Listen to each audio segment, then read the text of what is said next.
Bismillahirrahmanirrahim. Assalamualaikum warahmatullahi wabarakatuh. Dan apa kabar semua? Semoga kita semua tetap berada dalam lindungan Allah Subhanahu wa taala. Perkenalkan, nama saya Hizbullah, mahasiswa Universitas Nahdlatul Ulama Sulawesi Tenggara, prodi Penjaskesrek. Pada video ini saya mencoba untuk menjelaskan tentang materi analisis metode pembelajaran. Sebelumnya saya berterima kasih kepada dosen saya, Ibu Rosmanita SPD MPD, yang mengarahkan kami dan membimbing kami sehingga kami mampu menjelaskan materi tentang analisis metode pembelajaran ini.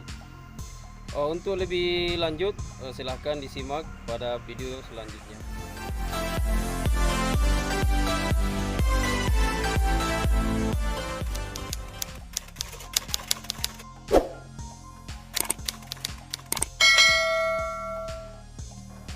Analisis metode pembelajaran.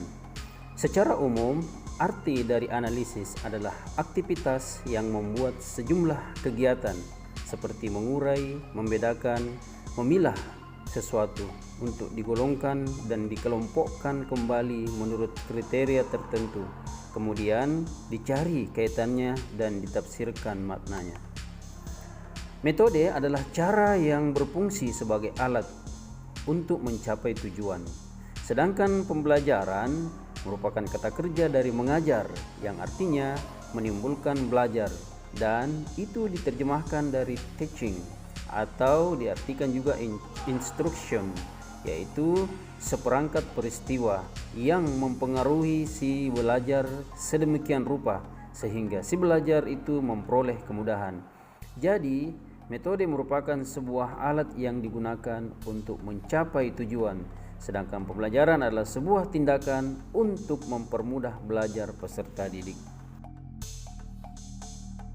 Pendekatan pembelajaran atau metode pembelajaran adalah cara untuk mencapai tujuan, yaitu tujuan yang diharapkan tercapainya siswa dalam kegiatan belajar.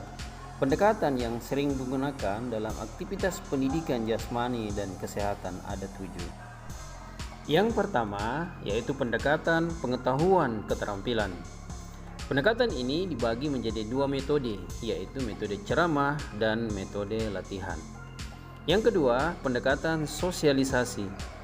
Dalam pendekatan ini, pendidikan tidak hanya diarahkan untuk meningkatkan keterampilan pribadi dan berkarya saja, tetapi juga keterampilan berinteraksi sosial dan hubungan manusiawi. Yang ketiga, pendekatan personalisasi. Landasan pemikiran pendekatan ini adalah aktivitas pendidikan jasmani dapat dipergunakan untuk sebagai media pengembangan kualitas pribadi.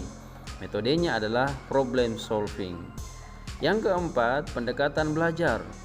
Tujuan pendekatan ini untuk mempengaruhi kompetensi dan proses belajar anak dengan metode terprogram dan metode kreativitas dan pemecahan masalah.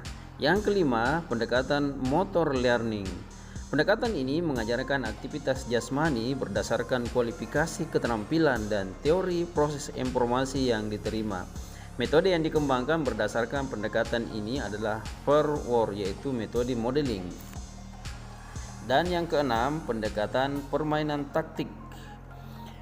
Pendekatan ini adalah pendekatan dengan menggunakan permainan. Tujuannya agar siswa memahami manfaat teknik permainan tertentu dengan cara mengenalkan situasi permainan tertentu terlebih dahulu kepada anak.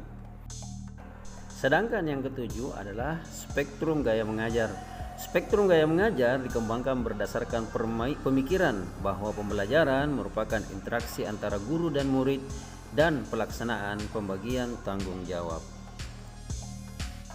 4 gaya mengajar yang sering digunakan dalam pembelajaran. Yang pertama, gaya komando. Peran guru dalam pembelajaran ini sangat dominan, yaitu sebagai pembuat keputusan pada semua tahap. Karena pada tahap perencanaan, tahap pelaksanaan, dan tahap evaluasi sepenuhnya dilakukan oleh guru, sedangkan peserta didik hanya berperan sebagai pelaku ataupun pelaksana saja yang sepenuhnya harus tunduk terhadap pengarahan, penjelasan, dan segala perintah dari guru. Yang kedua, gaya latihan atau penugasan. Pada awalnya guru menggunakan gaya komando, namun dalam tahap tertentu guru memberikan tugas kepada siswa. Dalam melaksanakan tugas tersebut, siswa boleh mengambil keputusan sendiri. Guru bertindak sebagai penyusun rencana dan mempresentasikan rencana tersebut kepada peserta didik.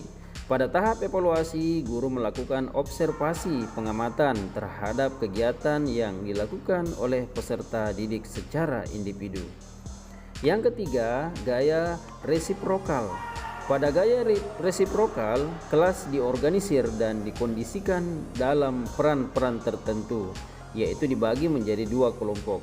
Ada peserta didik yang berperan sebagai pelaku dan sebagai observer pengamat terhadap aktivitas yang dilakukan oleh kelompok pelaku. Yang keempat, gaya inklusi.